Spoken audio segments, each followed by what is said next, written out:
I'm Lisa Chao, the Vice President of Membership with the Henderson Chamber of Commerce. And today I am excited to spotlight JC Davis, who's the Enterprise Conservation Manager with the Southern Nevada Water Authority. JC, how are you doing today? I am excellent. Thanks for having me. Yeah, we're excited for you to be here. And I know that there's much anticipated questions and concerns about water. So I'd like to just jump right in and allow you some time to talk to us first about what is the situation in Lake Mead right now and how are things expected to change? Well, there's good news and bad news. And the bad news is that the federal government has already announced that we're going to take an additional cutback starting next January. So that's about an 8 billion gallon haircut we're looking at for 2023. The good news is, as hopefully a lot of your members know, when it comes to indoor water uses, those critical needs that we have, we're a perpetual motion machine. So that doesn't count toward our allocation, that indoor water, because we capture and recover it. So really what we're talking about is taking some of these unnecessary water uses and bringing those down. Perfect. Can you speak a little more to how secure is Southern Nevada's water supply and what reductions can the community expect to face? Well, there's no such thing as completely bulletproof on the Colorado River, but we're about as close as it gets. We have the advantage of being upstream from Hoover Dam, and we have invested almost $1.5 billion in infrastructure so that even if Lake Mead hits what they refer to as Deadpool, which is just as bad as it sounds, we still have access to those critical supplies. Now, are we going to face additional curtailments at that point? Yeah, absolutely. But we can at least keep the community going for its critical uses. Awesome. How has the response been to the new law banning non-functional turf, AB 356, particularly among the business community? By and large, it's been pretty good. There are sectors. I don't think of a business community as a whole, right? I break everything into sectors. And so, for instance, the commercial properties, they've been pretty good sports. They move pretty slow, and part of the reason they move pretty slow is because there's so much out-of-state ownership. They actually have to find somebody who's empowered to make a decision about their landscape. But by and large, in fact, we're working with like Howard Hughes right now to get them in their business parks and a lot of the other big commercial properties. The HOAs, it sort of depends on how fancy the HOA is, frankly.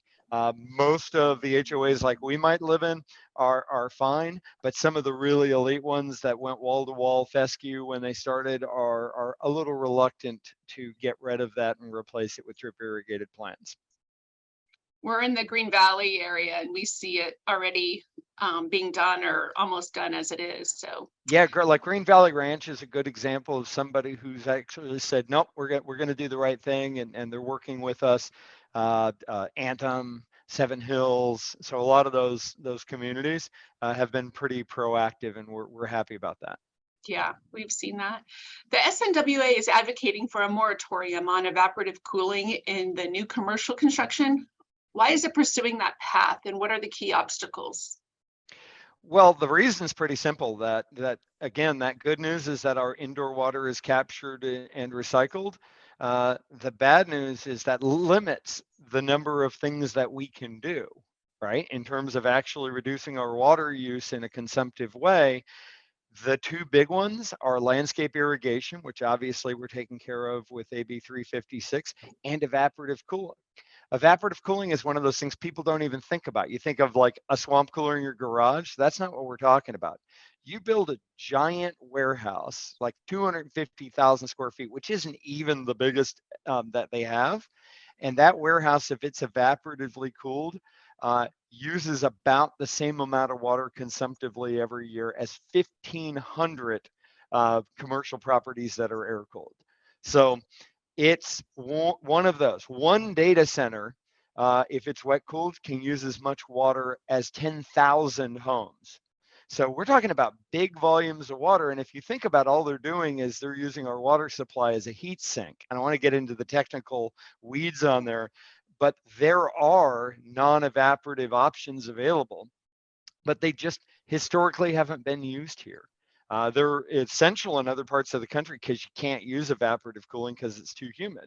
But here, everybody's used evaporative cooling, and we have to stop the bleeding. We just cannot continue to allow these huge industrial properties that are evaporatively cooled to undermine the efforts that residents have made in conservation. Sounds good in theory, but thank you for explaining that. Very helpful. And I think the burning question that we all want to know is, what does the business community need to know as it considers additional investments in Southern Nevada?